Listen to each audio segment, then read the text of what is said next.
എല്ലാവരും സുഖമായിട്ടിരിക്കുന്നു. അപ്പോൾ വെൽക്കം ടു മൈ ചാനൽ. അപ്പോൾ ഇന്ന് വേറെ പ്രത്യേകിച്ചൊന്നുമില്ല, ഡേ ഇൻ മൈ ലൈഫ് എന്ന് പറയാൻ പറ്റില്ല. കാര്യം ഇത് ഉച്ചയായി. അപ്പോൾ രാവിലെ ഞാൻ നമ്മുടെ ബ്രേക്ക്ഫാസ്റ്റ് സീരീസിൽ ഇട്ടിട്ടുണ്ട്. ഇന്ന് രാവിലെ അപ്പവും പൊട്ടറ്റോ കറിയായിരുന്നു. അപ്പോൾ ഞാനിനി ലഞ്ച് ഉണ്ടാക്കാമെന്ന് വിചാരിക്കുകയാണ്. അങ്ങനെ പ്രത്യേകിച്ചൊന്നുമില്ല.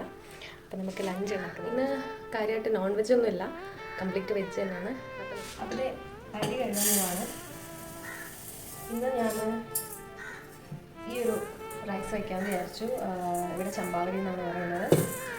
വെള്ളരിയുണ്ട്, ചമ്പാവരിയുണ്ട്. അപ്പോൾ 2 ദിവസമായിട്ട് വെള്ള അരിയായിരുന്നു. അതുകൊണ്ട് ഇന്ന് ചമ്പാവരി ഉണ്ടാക്കാമെന്ന് വിചാരിച്ചു.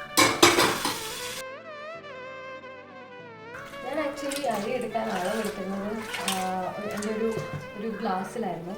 അപ്പം എൻ്റെ വീട്ടിലമ്മ അളവെടുക്കുന്ന നാഴിയായിട്ട് യൂസ് ചെയ്യുന്നത് മിൽക്ക് മെയ്ഡിൻ്റെ ടിന്നാണ്. അപ്പോൾ ഞാൻ ഗ്ലാസ്സിലാണ് എടുക്കുന്നതെന്ന് കണ്ടിട്ട് അമ്മ എനിക്ക് മിൽക്ക് മെയ്ഡിൻ്റെ ഈ ഒരു ടിൻ തന്നയച്ചിരിക്കുകയാണ്. നാഴിയായിട്ട് ഇതാണ് കറക്റ്റ് അളവെന്നാണ് പറയുന്നത്. അപ്പോൾ ഞാനിന്ന് അതിലാണ് എടുത്തത്.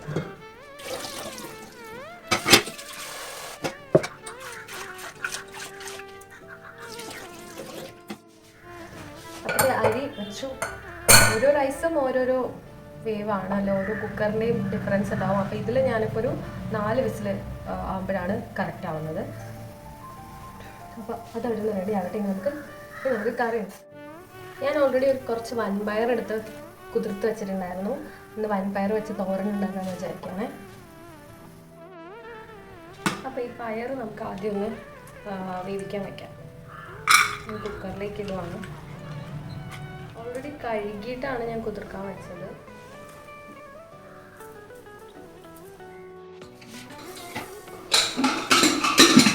പയർ വേവിക്കാൻ വയ്ക്കാം. അതവിടെ ഇരുന്ന് റെഡി ആവട്ടെ. നമുക്ക് ബാക്കിയുള്ള വെജിറ്റബിൾസ് കട്ട് ചെയ്യാം. അപ്പോൾ ഇന്ന് സൈഡ് ഡിഷായിട്ട് ഇതൊക്കെയാണ്. അമ്മയുടെ കൃഷിയാണ് കേട്ടോ, വെണ്ടയ്ക്ക, കത്തിരിക്ക. അപ്പോൾ ഇതൊന്ന് വെക്കാം. പിന്നെ ഒഴിച്ചുകറിയായിട്ട് ദാൽ ഉണ്ടാക്കാം. പിന്നെ പയർ തോരണം. ഇത്ര ഉള്ളൂ കേട്ടോ ലഞ്ച്. ഇന്ന് ഫിഷൊന്നുമില്ല. നല്ല പ്രോട്ടീൻ റിച്ച് ആയിട്ടുള്ള ലഞ്ച് ആയിക്കോട്ടെ എന്ന് വിചാരിച്ചു. അത് നമുക്ക് വെജിറ്റബിളൊക്കെ കട്ട് ചെയ്യാം. നമ്മുടെ വീട്ടിലുണ്ടാക്കിയ വെജിറ്റബിൾസൊക്കെ വയ്ക്കുമ്പോൾ ഒരു പ്രത്യേക ഒരു ടേസ്റ്റാണല്ലേ. പുറത്തുനിന്ന് വാങ്ങുന്നതിനേക്കാളും എനിക്ക് അങ്ങനെ തോന്നിയിട്ടുണ്ട്. എന്തോ ഒരു ടേസ്റ്റ് വ്യത്യാസം, ഒരു നല്ലൊരു ടേസ്റ്റ് വ്യത്യാസം എനിക്ക് തോന്നുന്നു. കുറച്ചും കൂടി സോഫ്റ്റ്. നമ്മുടെ ചീരയൊക്കെ വീട്ടിൽ നട്ടിട്ട് തോരൻ വയ്ക്കുമ്പോൾ സാധാരണ ചീര തോരനേക്കാളും കുറച്ചും കൂടിയൊക്കെ സോഫ്റ്റായിട്ട് തോന്നിയിട്ടുണ്ട് എനിക്ക്. അതുപോലെ വെണ്ടയ്ക്കൊക്കെ നല്ലൊരു, എനിക്ക് പറയാനറിയില്ല, എന്തോ ഒരു ഡിഫറൻസ് തോന്നാറുണ്ട്. അമ്മയുടെ നിന്ന് ഇൻസ്പയർഡായി എനിക്കും കുറച്ച് കൃഷിയൊക്കെ ചെയ്യണമെന്ന് ആഗ്രഹമുണ്ട്. എനിക്ക് വെജിറ്റബിൾസിൽ ഏറ്റവും ഇഷ്ടമുള്ള വെജിറ്റബിളാണ് ഈ കത്തിരിക്ക, വഴുതനങ്ങ എല്ലാം. എനിക്ക് മെഴുക്ക് പുരട്ടി ഭയങ്കര ഇഷ്ടമാണ്. പക്ഷേ ഒരുപാട് വീഡിയോസിൽ പറയുന്നത് ഞാൻ കേട്ടിട്ടുണ്ട് കത്തിരിക്ക ബ്രിഞ്ചോൾ ഇഷ്ടമേ അല്ല, അതുകൊണ്ട് ഓരോ റെസിപ്പിയൊക്കെ ഉണ്ടാക്കിയിട്ട് അങ്ങനെ ഞാൻ ഒരുപാട് കണ്ടിട്ടുണ്ട് കേട്ടോ. ഇതിഷ്ടമല്ല എന്ന് പറയുന്ന ഒരുപാട് വീഡിയോസ് ഞാൻ കണ്ടിട്ടുണ്ട്. ഒരുപാട് പേര് എനിക്ക് അറിയുകയും ചെയ്യാം കത്തിരിക്ക ഇഷ്ടമില്ലാത്തത്. പക്ഷേ എനിക്ക് ഭയങ്കര ഇഷ്ടമാണ്. എന്ത് ചെയ്താലും ഇഷ്ടം. കത്തിരിക്ക ഫ്രൈ ഇഷ്ടമാണ്, കത്തിരിക്ക മെഴുക്ക് വരട്ടി ഇഷ്ടമാണ്. മെഴുക്ക് വരട്ടി ആയതുകൊണ്ട് അത് ഇന്ന രീതിയിൽ തന്നെ അരിയണമെന്നൊന്നുമില്ല. ഞാനിപ്പോൾ സ്ക്വയർ ആയിട്ടാണ് അരിയുന്നത്.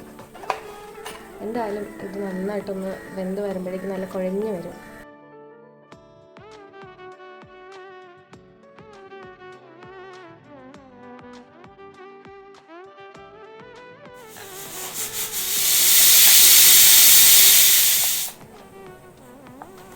ഇത് കണ്ടോ, പുഴു ഉണ്ടാകുന്നത് നമ്മൾ മരുന്നൊന്നും അടിക്കാണ്ട് വീട്ടിലുണ്ടാക്കുന്ന വെജിറ്റബിൾസിലാണെന്ന് പറയുന്നതിൻ്റെ റിയാലിറ്റി നോക്കൂ. പുഴുണ്ട് ഇതിൽ. ഞാൻ ഓരോന്ന് കട്ട് ചെയ്യുമ്പോഴും അകത്ത് നോക്കും. ഇത് നല്ലതാണ്, ഇതിൽ പുഴുവില്ല. കട്ട് ചെയ്യുമ്പോൾ തന്നെ എത്ര സോഫ്റ്റാണെന്നറിയോ, ഭയങ്കര സോഫ്റ്റ് വെണ്ടയ്ക്ക. അതിൻ്റെ ഒരു കളർ വ്യത്യാസമുണ്ട്. നമ്മളെ വീട്ടിലുണ്ടാക്കുന്നതിൻ്റെ ഒരു ലൈറ്റ് ഗ്രീൻ കളറാണ്. പുഴു ഉണ്ടായിരുന്ന വെണ്ടയ്ക്ക കളഞ്ഞു കേട്ടോ. അതിൽ ആ തുടക്ക ഭാഗത്ത് മാത്രമേ ഉണ്ടായിരുന്നുള്ളൂ, എന്നാലും എടുത്തില്ല ഞാൻ.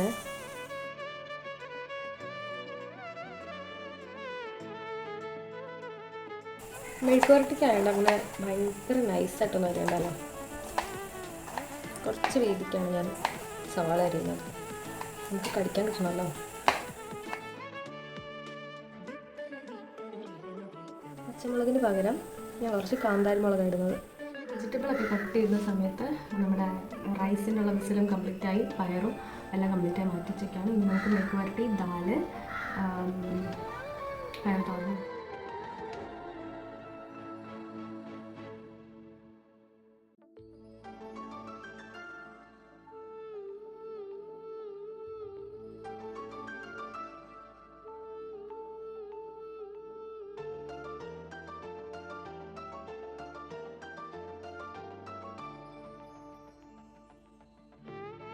വരട്ടി റെഡി ആവുന്ന ടൈമിൽ തേങ്ങ തിരുമ്മാൻ വിചാരിച്ചു. അപ്പോൾ തോരത്തിനുള്ളത് അരച്ചെടുക്കാൻ പോകുന്നേ. അപ്പോൾ അരപ്പ് റെഡിയാക്കാനായിട്ട് തേങ്ങയിലേക്ക് കുറച്ച് മഞ്ഞൾപ്പൊടി, 3 കാന്താരി മുളക്, കുറച്ച് വെളുത്തുള്ളി, പിന്നെ കുറച്ച് ജീരകം, കുറച്ച് കറിവേപ്പില. അപ്പോൾ ഇതൊന്ന് അരച്ചിട്ട് വരാം. അപ്പോൾ അരപ്പ് റെഡി ആയിട്ടുണ്ട്. കുക്കർ തുറന്ന് നോക്കിയപ്പോൾ പയർ നല്ല കറക്റ്റായിട്ട് വെള്ളമൊക്കെ വറ്റി നല്ല വെന്ത് വന്നിട്ടുണ്ട്. ഇനി നമുക്ക് പയർ തോരനാക്കാം. അപ്പോൾ തോരന് വേണ്ടിയിട്ട് കുറച്ച് എണ്ണ ഒഴിക്കാം. ചൂടായിട്ട് വേണം കുറച്ച് കടുക്,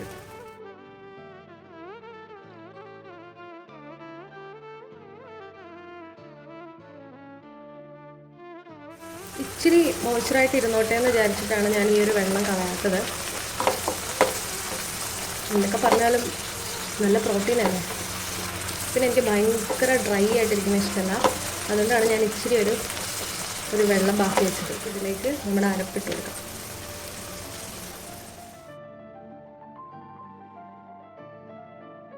ഓക്കെ, അരപ്പൊക്കെ റെഡി ആയിട്ടുണ്ട്. അപ്പോൾ നമുക്ക് മിക്സ് ചെയ്യാം. കണ്ടോ, പയർ ഇച്ചിരി ഒന്ന് കുഴഞ്ഞിരിക്കുന്നതാണ് എനിക്കിഷ്ടം. നമ്മൾ ആ വെള്ളം മൊത്തം കളഞ്ഞാൽ ഭയങ്കര ഡ്രൈ ആയി പോവും. കല്യാണ സദ്യയുടെ കൂടെയൊക്കെ കിട്ടുന്ന ആ ഒരു ഡ്രൈ തോരൻ എനിക്ക് ഇഷ്ടമാണ്. അപ്പോൾ നമ്മുടെ പയർ തോരൻ റെഡിയായി. നമ്മുടെ നാടൻ പച്ചക്കറിയുടെ മെഴുക്ക് വരട്ടിയും റെഡിയായി.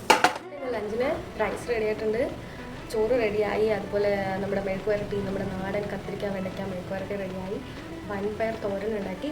ഇനി ഞാനൊരു ഒഴിച്ചുകറിയായിട്ട് ഒരു സിമ്പിൾ ദാൽ ഉണ്ടാക്കാൻ പോകുന്നത്. അപ്പോൾ ഞാൻ ദാലിന് വേണ്ടിയിട്ട് കുറച്ച് ഉള്ളിയും തക്കാളിയും പച്ചമുളകൊക്കെ അരിഞ്ഞ് വെച്ചു. അപ്പോൾ ഞാൻ ഈ കുക്കറിലാണ് ദാൽ വയ്ക്കുന്നത്. ഒരു സിമ്പിൾ ദാലാണ്, പെട്ടെന്ന് തട്ടിക്കൂട്ട് ദാൽ. കിച്ചണിൽ നിൽക്കുമ്പോൾ 24 hours കൈ തുടയ്ക്കുന്ന സ്വഭാവം നിൽക്കണോ? എനിക്ക് കയ്യിൽ വെള്ളം ആയാലും അപ്പോൾ തുടയ്ക്കണം. എന്നെ പോലെയാണോ നിങ്ങളും? അപ്പോൾ എണ്ണ ചൂടായി, നമുക്ക് കടുക് ഇട്ട് കൊടുക്കാം. വറ്റൽ മുളക്, കറിവേപ്പില, നമുക്കിത് ഇട്ട് കൊടുക്കാം. ഉള്ളി, തക്കാളി, പച്ചമുളക്, കുറച്ച് ഉപ്പും കൂടി ഇട്ടിട്ട് മിക്സ് ചെയ്യാം. നോർമലി ഉണ്ടാക്കുമ്പോൾ ഞാൻ ദാല് സെപ്പറേറ്റ് വേവിച്ചിട്ട് ഉള്ളി വഴറ്റി അതിലേക്ക് വയ്ക്കാറാണ്. ഇതിപ്പോൾ തട്ടിക്കൂട്ടായിട്ടാണ് ഉണ്ടാക്കുന്നത്. ഉള്ളി ഒന്ന് വഴണ്ട് വന്ന ശേഷം കുറച്ച് മഞ്ഞൾപ്പൊടി, സ്പൈസസ് എല്ലാം ഇട്ട് കൊടുക്കാം.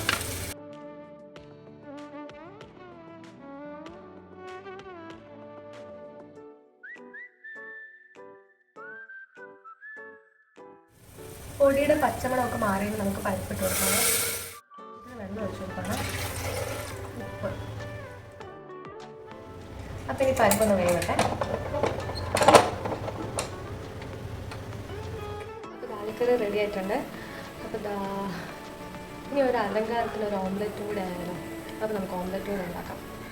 അപ്പം ഞാൻ ഇന്ന് ഓംലെറ്റ് ഉണ്ടാക്കാൻ പോകുന്നത് ഞാൻ എപ്പോഴും ഉണ്ടാക്കുന്ന രീതിയിലല്ല. എൻ്റെ ഫ്രണ്ട് പ്രതീക്ഷ, ഞാൻ പ്രീതു എന്നാണ് വിളിക്കണത്. അപ്പോൾ പ്രീതു ഉണ്ടാക്കുന്ന രീതിയിലാണ് ഞാൻ ഇന്ന് ഓംലെറ്റ് ഉണ്ടാക്കുന്നത്. ഞാൻ ആക്ച്വലി ഓംലെറ്റ് ഉണ്ടാക്കുമ്പോൾ ഉള്ളി, പച്ചമുളക്, ഉപ്പ് ഇത്ര മാത്രമേ യൂസ് ചെയ്യാറുള്ളൂ. പക്ഷെ അവൾ കുറച്ച് ഇൻഗ്രീഡിയൻസും കൂടെ ആഡ് ചെയ്യും. ഞാൻ കാണിച്ചു തരാം. ഇതൊരു പുതിയ കാര്യം ആയതുകൊണ്ടാണ് കേട്ടോ ഞാൻ ഇങ്ങനെ പറയുന്നത്. അവൾ മലപ്പുറംകാരിയാണ്, ഞാൻ ട്രിവാൻഡ്രംകാരി. അപ്പോൾ ഞങ്ങളുടെ ട്രിവാൻഡ്രത്ത് ഇങ്ങനെയാണ് ഉണ്ടാക്കാറ്. അപ്പോൾ അവൾ ഉണ്ടാക്കുന്ന രീതി കാണിച്ചു തരാം. എക്സ്ട്രാ ഇവിടെ ഉള്ളവർ ഇടുമെന്ന് എനിക്ക് അറിഞ്ഞുകൂടാ, ഞാൻ ഇടാറില്ല. എക്സ്ട്രാ കുറച്ച് ഇതുപോലെ കറിവേപ്പില ചേർക്കും, പിന്നെ കുറച്ച് മഞ്ഞൾപ്പൊടി, പിന്നെ അവളിതിൽ മുളക് പൊടി ഇടാറുണ്ട്. ഞാനിപ്പോൾ ഇട്ടേക്കുന്നത് കാന്താരി മുളക് ആയതുകൊണ്ട് ഞാൻ മുളക് പൊടി ആഡ് ചെയ്യുന്നില്ല. ഇത്ര വരെ ഓക്കെയാണ്. ഇനി ആഡ് ചെയ്യാൻ പോകുന്ന കാര്യമാണ് ഞാൻ ഇതുവരെ കണ്ടിട്ടില്ലാത്തത്, അവളുടെ നിന്ന് പഠിച്ചൊരു കാര്യം. ഓംലെറ്റിൽ വെള്ളം കൂടെ ആഡ് ചെയ്യാറുണ്ട്. കുറച്ച് എന്തിനാണെന്നറിയില്ല, ക്വാണ്ടിറ്റി കൂട്ടാനാണോ എന്നറിയില്ല. ഞാൻ എന്തായാലും കുറച്ച് ആഡ് ചെയ്തു. എനിക്കിത് കണ്ടപ്പോൾ ഒരു പുതിയ അനുഭവമായിരുന്നു ഈ മഞ്ഞൾപ്പൊടി ഇടുന്നതും കറിവേപ്പില കേട്ടിട്ടുണ്ട്, പക്ഷേ വെള്ളം ആഡ് ചെയ്യുന്നത് ഞാൻ ആദ്യമായിട്ട് കേൾക്കുമായിരുന്നു. പക്ഷെ ഞാൻ വിചാരിച്ചു വെള്ളം ആഡ് ചെയ്യുമ്പോൾ മുട്ടയുടെ എന്തെങ്കിലും ഒരു ടേസ്റ്റ് വ്യത്യാസം വരുമെന്ന് വിചാരിച്ചു. പക്ഷെ ഒന്നുമില്ല, ഒരു ടേസ്റ്റ് വ്യത്യാസമില്ല, നല്ല ടേസ്റ്റാണ്. കുറച്ചും കൂടി സോഫ്റ്റ് ആവും. നമ്മൾ തിരിച്ചിടാൻ നേരം ഒന്ന് ശ്രദ്ധിക്കണം, വെള്ളം കൂടി പോവുകയാണെങ്കിൽ, കാരണം ഇങ്ങനെ ഇളകി വരും. ഞാനിപ്പോൾ കാണിച്ചു തരാം. കുറച്ചെണ്ണ,